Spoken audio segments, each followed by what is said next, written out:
중학생 의붓 딸을 살해한 후 시신을 유기한 30대 계부가 오늘 검찰에 송치됐습니다. 경찰은 공범으로 지목된 친모에 대한 보강 수사를 이어갑니다. 한편 클럽 버닝썬에서 여배우가 마약을 했다는 의혹이 불거져 파장이 커지고 있는데요. 네. 관련 내용 강신업 변호사와 함께 짚어보도록 하겠습니다. 어서 오십시오. 네, 안녕하십니까. 예. 참 안타까운 사건이었죠. 12살 의붓 딸을 살해하고 또 저수지에 유기한 30대 남성이 뒤늦게 참회의 마음을 느낀 걸까요? 정말 미안하다면서 고개를 숙였는데요. 앞서 보니까 이제 계부가 이 이유가 이제 성범죄자로 딸이 이 자신을 신고하니까 복수하고자 살인을 했다 이렇게 진술을 했는데 일단 혐의점을 저희가 다시 한번 복기를 해보죠. 그렇죠. 예. 지난달 27일이죠. 예. 지금 께서 얘기한 대로 자신의 의붓 딸을 그 범죄를 신고했다는 이유로 살해해서 인근 저수지에 유기한 사건입니다. 예. 네. 여기에 이제 신모까지 가담을 했다는 것이 밝혀지면서 네. 또 의붓 딸을 살해했다는 사실이 밝혀지면서 공분을 샀죠. 예. 오늘 광주지방검찰청으로 이제 송치를 한 겁니다. 이제 검찰로 송치를 하면서 얘기를 한 것이 미안하다 이런 얘기는 지금 하고 있습니다만은 지금 지금 얘기하신 대로 이 사건이 단순한 또 살인 사건도 아니고 성범죄 신고, 그 친부한테 얘기한 거 말이죠. 이거에 대한 보복살인이라는 것이 밝혀졌죠. 그러면서 지금 단순한 살인이 아니라 보복살인죄에 이제 적용을 받게 되는데요. 예. 그리고 이제 친모에 대해서도 앞으로 이제 보강 수사가 필요하고 예. 이런 사정에 있습니다. 보니까 이게 보복 살인 혐의가 적용이 됐는데 시청자 이해를 좀 위해서 일반 살인죄랑 어떤 차이가 좀 있는지 짚어주시죠. 네, 일반 살인죄는요 형법에 적용을 받습니다. 예. 형법에 보면은 사형, 무기징역 그리고 5년 이상의 징역으로 처벌하도록 규정돼 있습니다. 네. 예. 근데 보복살인이라고 하는 것은 피해자가 신고를 했을 때 내지는 증인이 불리한 어떤 진술을 했을 때 그런 것들을 이제 보복하고자 살인을 한 경우를 이제 보복살인이라고 합니다. 예. 더 중한가요? 예, 더 중앙에서 이거는 형법이 아니라 특정범죄 가중처벌법이라고 있죠. 특가법이군요. 예, 특가법에 규정이 돼 있고요. 이거는 사형, 무기징역 또는 10년 이상의 징역으로 처벌합니다. 그러니까 하한선이 살인죄는 5년인데 비해서 10년이군요. 보복살인은 10년입니다. 예. 그런데 지금 계부 김 씨가 살인 혐의는 인정을 하고 있는데 성폭행 혐의는 인정을 하지 않고 있단 말이죠. 이 부분은 좀 향후 밝히는데 어려움이 있지는 않을까요? 글쎄, 지금 오늘 이렇게 검찰로 송치를 하면서도 예. 경찰에서 광주지방 경찰청에서 계속해서 이 성범죄 여부는 수사를 하겠다라고 얘기하고 있거든요. 예. 지금 얘기한 대로 이 계부는 성폭행 혐의는 부인하고 있습니다. 그런데 이미 여기에 대해서 친부를 통해서 신고가 돼 있단 말이죠. 그래서 여기에 대해서 수사는 계속 할 텐데 문제는 이제 성접촉 여부 그리고 그것이 이제 의사의 합치가 있었는지 여부 이런 것들이 문제인데요. 아마 이 계부도 접촉 여부 자체를 부인하는 것 같지는 않은데 예. 합의가 있었다 이렇게 얘기하는 것으로 보여요. 근데 그것은 성범죄 신고를 막고자 살인까지 한 걸 보면은 예. 그 말을 그대로 믿기가 어렵지요. 그리고 이 살해된 학생이 13살 아닙니까? 예. 근데 13세 미만 같은 경우에는 미성년자 의제 강간죄라고 해서 합의 여부와 관계없이 처벌할 수 있거든요. 그렇기 때문에 저 범죄 시점이 언젠지 그 범죄 시점에 13세에 도달했는지 이런 것들도 밝혀야 되고요. 그리고 성접촉 여부 그리고 의사가 과연 합치가 됐는지 합의가 있었는지 예. 이런 것들을 계속해서 수사해야 될 겁니다. 그래서 앞으로도 계속해서 수사를 하겠다는 입장입니다. 이게 보니까 근데 참 안타까운 것이 전적 합의에 의한 관계 이런 말하는 게 참 파렴치한 부분이 아닌가 싶은 생각이 그렇죠. 들었는데 피해자가 일단 사망을 했잖아요. 그러니까 그렇죠. 이게 수사가 더 어떤 진술과 이런 게 있어야 될 텐데 초기에 신고한 거 이외에는 어떤 내용이 없기 때문에 어떻게 좀 이거를 근데 더 풀어나가야 초기에 이제 될까요? 신고를 하고 나서 당시에 진술 내용이 있거든요. 그래서 당시의 진술 내용과 또 아버지한테 했던 얘기가 있고요. 이런 얘기들이 있기 때문에 그리고 신고를 하면서 당시에 이제 관계자들 그러니까 이런 아동 성범죄 같은 경우에는 관계자들 전문가들이 같이 참여를 한다든지 예. 이런 진술을 하고 심리 상담도 하고 그렇게 하거든요. 그런 과정이 일부 있었던 것으로 보여져요. 그렇기 때문에 처음에 확보했던 그런 진술들과 그런 다음에 다시 또 그 친부가 있지 않습니까? 그 다음에 또 어머니도 있고요. 그 다음에 이 성범죄 또 이번 살인 사건을 저질렀다고 하는 이 계부가 있죠. 이 계부에 대한 조사를 계속 한다면 아무래도 이거에 대해서도 어떤 결과가 나오지 않을까 이렇게 생각이 됩니다. 알겠습니다. 계부도 그렇지만 지금 친모, 가담을 했다는 친모에 대한 부분도 저희가 좀 살펴봐야 할 것 그렇습니다. 같은데 지금 친모가 구속영장이 기각이 돼서 불구속 상태로 수사를 진행해야 네. 한다고 알고 있습니다. 근데 이 부분이 사실 친모가 진술을 약간 초반에 번복한 부분도 있지 않겠습니까? 그런데 그런 부분보다는 이제 일부 인정한 부분이 있기 때문에 증거인멸이라든지 도주의 혐의가 없다. 이 부분에 좀 더 무게를 뒀다고 네, 봐야겠죠? 맞습니다. 사실은 이 친모에 대해서도 구속영장이 발부되지 않느냐 이런 관측이 있었는데요. 네. 왜 그러냐면 경찰에서는 이 범행 전후의 행적 그리고 범행 그 이후의 어떤 경위, 과정 뭐 이런 것들에 대한 진술이 이 계부와 친모가 정확히 일치한다라고 하는 것이고요. 예. 그리고 사실상 이 계부와 친모가 범행을 인정했다. 사실상 이렇게 봤거든요. 그래서 경찰에서는 구속을 시켜야 된다 이렇게 봤는데 법원에서는 공모 여부가 분명치 않다. 그러니까 원래 이제 두 가지가 있어야 되거든요. 예. 적어도 공모 공동 정범이라 그래가지고 만약에 살인 행위를 하지 않았다면 공범이 되기 위해서는 공모가 있어야 됩니다. 공모 그러니까 죽이기로 하는 그런 어떤 결의가 있었다 양자 간에 말이죠. 예. 그래서 공모 여부가 서로 뭐 분명치 않다. 전략을 짜야 된다는 그렇죠. 거예요. 전략을 짜야 된다는 거죠. 두 번째는 가담 여부도 분명치 않다 이렇게 얘기를 했거든요. 물론 지금까지 드러난 걸 보면은 당시에 이제 공중 전화로 불러냈다는 거 아닙니까? 그리고 승용차 안에서 자신의 13개월 될 아들을 돌보면서 그 살해를 할 때 말이죠. 그 차 안에 있었다라고 하는 것인데, 예. 하여튼 경찰은 그런 것들로 봐가지고 분명히 가담한 것이다, 공모한 것이다 이렇게 보고 있습니다만은 법원에서는 그 가담 여부가 분명치 않다라고 얘기를 했습니다. 그다음에 사체 유기에 대해서도 그 방조 여부가 다툼의 여지가 있다 이렇게 예. 얘기를 했거든요. 결과적으로는 증거가 아직 분명치 않다. 이렇게 얘기를 한 겁니다. 그래서 구속영장을 기각을 했는데요. 모르겠습니다. 변호사님 어떻게 보세요? 그러니까 저는 사실은 구속될 걸로 봤습니다. 아니 아이를 데리고 태우기도 했고, 네. 그러니까 아무리 겁에 질렸어도 그게 그렇게 이유가 될까요? 친모잖아요. 바로 그겁니다. 계모가 그러니까 아니고. 겁에 질려서 그래서 이 얘기를 못했는지 그러니까 다시 말해서 소극적으로 방조를 했는지 이 부분 하나 하고 근데 이제 겁에 질렸다고 하더라도 설명되지 않는 게 뭐냐면 그 계부가 사체를 싣고 유기하러 떠났죠.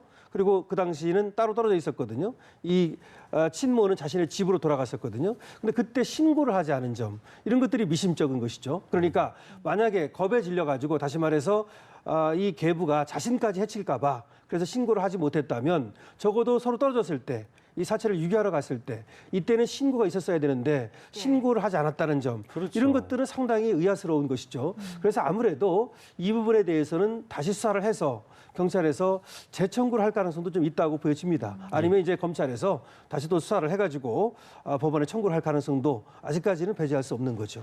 알겠습니다. 저희가 그 추이를 좀 지켜보도록 하고요. 네. 주제를 좀 바꿔보죠. 자, 강남클럽 버닝썬 사태의 도화선이 됐던 사건이었죠. 지난해 김상교 씨 폭행 사건 당시에 VIP석에 30대 여배우 A 씨가 있었다는 언론 보도가 나간 후에 논란이 좀 일고 있는 모습인데요. 일단 내용 개요부터 좀 짚어주실까요? 예, 작년 11월이죠. 김상교 씨가 이제 폭행을 당하던 그날, 그날 당시에 VIP 룸에 여배우가 있었다라고 하는 것을 모 고발 프로그램에서 방송을 했죠. 예. 그러면서 그 연예인이 누구냐에 대한 시끌벅적합니다. 그래서 여러 연예인들이 언급이 되고 있고 그렇죠. 본 연예인들은 또 내가 아니다라고 이제 강력하게 반발하고 있고요. 예. 그다음에 그 소속 연예 기획사에서도 또 반발하고 있고 그렇습니다. 이런 입장입니다. 예. 그래서 두 가지가 있죠. 하나는 정말 여배우가 그 당시에 그 자리에 있었는지라고 하는 것이고 있었다면 누구인지 또 그 사람이 있었다 하더라도 과연 마약을 했는지 이런 것들이 문제가 되는 것인데요. 예. 지금 언론에 보도된 그 모 고발 프로그램에서는 마약을 한 모습이었다는 거 아닙니까? 뭐 침을 흘리고 상당히 뭐 정상적이지 않은 모습이었다 이렇게 얘기를 하고 있습니다. 예. 그래서 그런데 다만 이런 생각은 들어요. 모 고발 프로그램에서 그렇게까지 얘기를 한 거 보면은 전혀 근거 없이 얘기를 하지는 않았을 것이다. 그렇죠. 뭐 이렇게 얘기가 나오는 거 아닙니까? 예, 예. 그러다 보니까 사실은 또 이 여배우들 중에서 2차 피해를 보는 사람들도 분명히 있을 것이고 어쩌면 그런데 그 프로그램에서도 설명을 또 거론하기는 부담스러우니까 거론을 안 했는데 일단 의혹 상태이기 때문에. 의혹 상태니까 그렇죠. 그런데 오히려 그것 때문에 유탄을 맞는 그런 여배우들도 있고 그래서 지금 시끄럽습니다. 예. 예. 말씀해주신 것처럼 사실 이번 사안도 그렇지만 버닝썬 사태가 불거진 이후에 연예인들이 굉장히 연루되지 않았는데도 의도치 않게 굉장히 2차 그렇죠. 피해를 당하는 경우가 많았었거든요. 맞습니다. 정준영 씨 같은 경우도 그 예. 카톡방 있지 않습니까? 예. 그 카톡방에서 뭐 여배우, 그 이름은 없습니다. 여배우를 지칭하면서 뭐 거듭하면 그 외국에 나간다 뭐 이런 얘기를 하면서 예. 마치 성관계가 있었던 것처럼 이렇게 언급한 여배우가 있습니다. 예. 그래서 그 여배우를 두고도 누구냐 뭐 이렇게 해가지고 굉장히 또 피해를 본 여배우가 있었거든요. 예. 이번에도 마찬가지입니다. 결과적으로 버니슨 사태가 이제 불거지면서 여러 가지 얘기가 있었지만 버니슨 사태와 여배우들의 어떤 유착관계 뭐 이런 것들이 도마 위에 올르고 그래서 많은 사람들이 지금 피해를 보고 있는데 글쎄요 이것이 그렇다고 해서 뭐 실명을 밝히지 않으면서 여배우라고 얘기를 하니까 많은 사람들이 근거 없이 이렇게 또 피해를 보는 것도 있는데 글쎄요 이걸 어떻게 막아야 될지 이거 좀 이게 약간 사실은 그러니까 좀 사건의 본질이 변질된 쪽으로 흘러가면 안 된다는 거지. 그러니까 가십성 의혹 때문에 이렇게 본질이 약간 흐려지는 듯한 인상도 지울 수가 없거든요. 맞습니다. 가십이라고 하는 것이 뭐 예. 일파만파 퍼져나가기 좋아하고 그렇죠. 사람들이 또 말하기 좋아하고 예. 사실은 뭐 경찰과 유착관계 이런 것들이 더 중요한 것인데 그렇죠. 런 것들은 뭐 상당히 또 묻혀 있는 반면에 말이죠. 예. 여배우의 어떤 이 가십성 글들은 계속해서 그런 얘기들은 해자되고 있죠. 예. 근데 이거는 분명해지기까지는 어쨌든 네티즌이든 모두 누구든 자제를 해야겠죠. 자제를 해야 예. 됩니다. 예. 그렇습니다. 알겠습니다. 버닝썬 이야기가 나온 김에 사실 이 모든 사태 시작점에는 가수 승리가 있다고 봐도 가장 과언이 아닐 중요한 텐데 인물이죠. 예 그렇죠. 그렇습니다. 지금 승리에 대한 수사가 거의 마무리 단계에 접어들었다고 하죠. 글쎄 승리는 뭐 굉장히 오랫동안 이제 수사를 받았는데 혐의점도 엄청 많고. 예, 혐의점도 많고 그런데 일부 이제 그 시민들은 왜 승리는 구속이 안 되는 거냐? 정준영은 구속이 됐는데 너무 많아서 그런 건지, 예, 딱히 예. 뭐가 안 나와서 그런 건지. 딱히 뭐가 안 나오고 있는 거죠. 정준영 씨 같은 경우는 카톡방에서 이제 얘기했던 그리고 이제 그 촬영을 했다는 거 이런 것들이 드러난 데 비해서 예. 지금 승리 같은 경우는 성매매 알선 혐의 아닙니까? 예. 그 다음에 또 횡령 혐의도 있고 이런 혐의도 있는데 성매매 알선 혐의를 보자고요. 이것이 이제 2015년 크리스마스 때 일본인들에게 성접대를 했다, 성매매 알선을 했다라고 하는 것이 하나 있고요. 그다음에 2017년 팔라완 섬에서 또 성매매를 했다. 그 알선을 했다는 혐의가 있고요. 그다음에 업무상 횡령이라는 혐의도 있고 예. 또 불법 촬영을 했다는 혐의도 있긴 있습니다. 이런 몇 가지 혐의가 있는데 물론 여기서 중요한 것은 성매매 알선과 횡령 혐의입니다. 예. 횡령이라고 하는 건 뭐냐면 그 버닝썬에서 2억 원의 돈을 갖다 썼는데 그 명목이 뭐냐면 몽키 뮤지엄이라고 있죠. 예. 그 몽키 뮤지엄에서 그 버닝썬의 뭐 브랜드를 빌려줬다 뭐 그런 명목으로 갖다 썼는데 사실은 그것은 그 명목에 불과하고 실제로는 돈을 빼내 쓴 거다 뭐 이런 혐의입니다. 예. 근데 여기에 대해서 사실은 승리는 계속해서 강하게 혐의를 부인하고 있거든요. 17차례 조사를 받았습니다. 예. 무려 17차례. 사실은 굉장히 제가 많이 볼 때- 받는 거죠. 예, 소환조사 7차례. 제가 그 변호사를 볼 때도 17차례 수사를 받도록 구속영장이 신청이 안 된 경우가 있나. 그리고 17차례까지 수사를 받나. 그럴 정도로 지금 오랫동안 수사를 받고 있거든요. 예. 그런데 승리는 어쨌든 계속해서 일관되게 혐의를 부인하고 있다고 합니다. 유리홀딩스의 그 대표였던 사람은 사실은 일정 부분 이 성매매 알선 혐의를 인정을 했습니다. 그런데 승리는 계속해서 부인을 하다 보니까 아무래도 지금 내일 이제 사실은 영장 뭐 경찰청에서 신청한다는데. 예, 경찰청에서 내일 먼저 그 버닝썬 수사단의 회의를 연답니다. 버닝썬을 수사했던 사람들이 모여가지고 경찰청에서 회의를 열어서 구속영장을 신청을 할지 여부를 내일 결정하겠다고 하거든요. 예. 그래서 오늘은 구속영장 신청이 없을 것 같고요. 증거가 좀 부족하면 뭐 신청하지 않을 수도 있겠네요. 그럴 수도 있습니다. 왜 그러냐면 구속영장을 이제 신청했다가 또 이제 검찰에서 반려할 수도 있고 그렇죠. 혐의소명도 검찰에서 안될 거니까. 예 검찰에서 또 청구를 했다 하더라도 이것이 기각이 되면 오히려 수사에 제동이 걸린다고 생각할 수 타격을 받는 있거든요. 거죠. 예. 예. 그래서 아마 신중을 기하는 것 같아요. 뭐 신청하는 거에 어려운 게 아니잖아요. 그럼에도 불구하고 이렇게 17차례 수사를 하고 그다음 이번 그 연휴 동안에도 또 보강 수사를 계속했다고 합니다. 그러도록 이 영장 신청에 신중을 기하는 거 보면 예. 상당히 뭔가 승리 사건은 국민들에게 끼친 영향이라든가 여러 가지 의혹이라든가 이런 것들은 그대로 남아 있는데 예. 이것이 영장이 신청이 반려되거나 또는 기각될 경우에 그 파장이 오히려 크지 않겠는가. 그래서 신중을 기하는 것 같은데 어쨌든 내일 회의를 열어서 예. 신청 여부를 결정하겠다고 알겠습니다. 하니까 예. 지켜볼 필요가 있습니다. 예, 알겠습니다. 과연 내일 구속영장이 발부가 될지 좀 지켜보도록 하고요. 마지막 주제로 넘어가 보도록 하겠습니다. 네.